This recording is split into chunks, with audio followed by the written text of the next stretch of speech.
Should you ask me where this little thing is from, who and what made her, whence did the legend of this little thing begin, her adoring eyes tell you she was made to recreate something lost.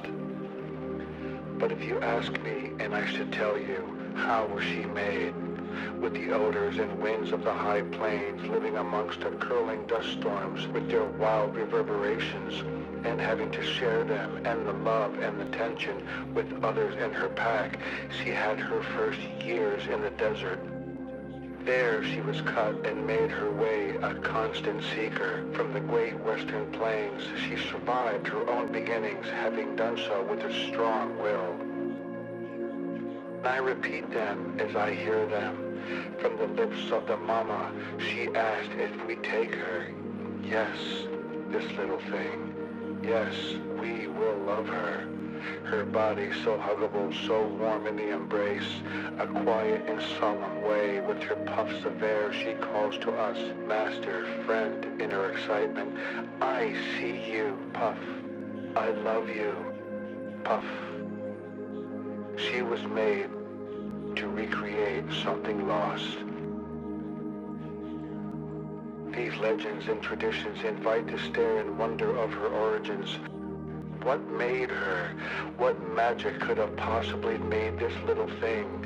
Her little face, her eyes, those marble-like eyes beckoning, staring up, curious, wanting, waiting for instructions, serving us, her masters and friends, faithfully, lovingly.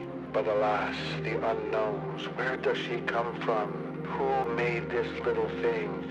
You should ask, and I should tell you. From the dynasties of the East and the hunter lands and black hills of the West, this little thing shares both.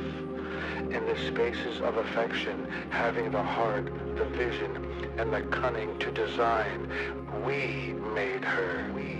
What she is now, not a hunter, not a herder, not a retriever, but a companion, as she is now, to love us and for us to love her, to recreate something lost. If you go back far, straight away in such words as follows, I will tell you. On one side, in the marshes near the forest, in the wetlands of the silent cold valleys, she comes from Germania, from the Poodlin, a retriever of fowl. Round about the villages and beyond them stood the wetlands where the Poodlin worked and lived for us for 400 years, servicing, loving, steadfast, and loyal to the death. She stood the groves of the singing, waving trees for generations, green in summer, white and wet in winter.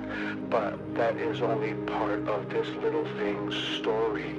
A warm and cuddly slug of luxurious fur now with beautiful marble-like eyes and little nose working, trembling, pulling in the bounty of all Mama Earth's smells, taking in the world and the pleasant sweetness of her way.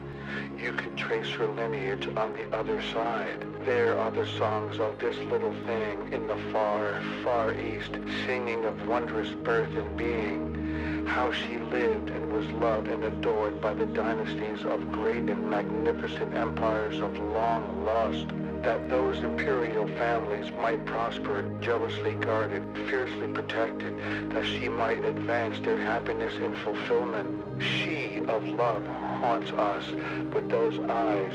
She was made then to recreate something lost. They were royalty and treated her as such, a long and ancient lineage, this warming life as royal for 2,000 years. Beijing Lion Dog, Chinese Spaniel, Pelgi, Peking, Palatzhund lived and is loved. And the rushing and joining of two great houses, the Poodlins of Germania, the Lion Dog of Beijing, joined with innumerable echoes, this little thing was created by us, the Poodlin of Germania, the Lion Dog of Beijing. Listen to these wild traditions as I tell you. She grew out of the earth. like us, but was made by us to recreate something lost. An unbroken circle of faith, of search, of love and connection. Our love and affection imbued in her, looking back at us.